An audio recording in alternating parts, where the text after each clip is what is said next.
क्या पांडवों की सेना कौरवों की सेना से अधिक सशक्त थी? आइए जानते हैं। महाभारत युद्ध में पांडवों की जीत का मुख्य कारण उनका धर्म के मार्ग पर चलना और भगवान कृष्ण का मार्गदर्शन था। हालांकि शारीरिक रूप से कौरवों की सेना अधिक मजबूत थी, लेकिन पांडवों के पास नैतिक बल और सही दिशा थी, जो उन्हें विजयी बनाने में सहायक सिद्ध हुई। पांडवों के पास नैतिक बल था, जो उन्हें किसी भी परिस्थिति में हार नहीं मानने देता था।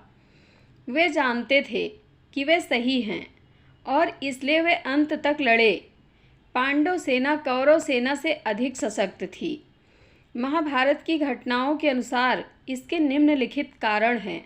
नंबर 1, महादेव शंकर के वरदान से अंबा ने शिखंडी के रूप में भीष्म को मारने के लिए ही राजा द्रुपद के यहाँ जन्म लिया था।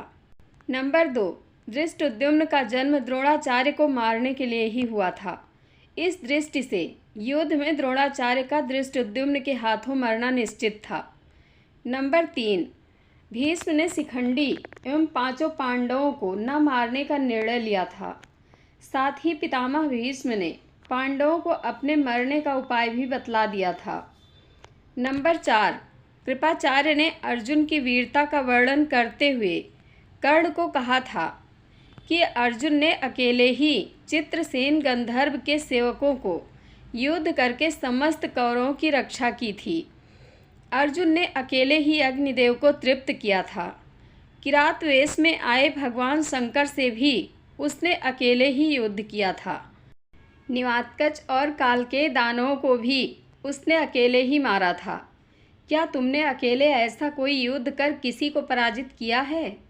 नंबर 5, महाभारत युद्ध के पूर्व ही विराट पर्व के अंतर्गत जब भीष्म, द्रोणाचार्य, कृपाचार्य और कर्ण सभी मिलकर राजा विराट के राज्य पर आक्रमण किए थे, तब अकेले अर्जुन ने सबको पराजित किया था। अब इस युद्ध में वह अकेले नहीं है, बल्कि उसके साथ 7 अक्षौहिणी सेना भी है। नंबर 6, युद्ध के पूर्व श्री कृष्ण के कहने पर अर्जुन ने दुर्गा देवी की स्तुति की थी। देवी दुर्गा प्रकट होकर बोली, पांडुनंदन, तुम नर हो, नारायण तुम्हारे सहायक हैं, तुम युद्ध में अजेय हो।